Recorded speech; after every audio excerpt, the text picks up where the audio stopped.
Sa nakalipas na mahigit 5 taon, paano nga ba napanatili ng pamahalaan ang pagprotekta sa seguridad ng mga Pilipino sa loob ng ating teritoryo?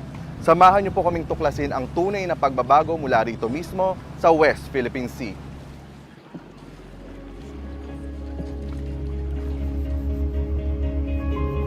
Maganda naman ang patakaran sa ating presidente.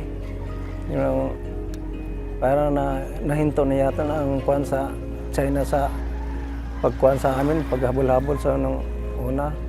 Pasalamat lang ako sa ating presidente na payagan na kami diyan sa isda sa Calbursio na bisag saan kami mga isda. Wala na makasagabal sa amin sa aming hanap buhay.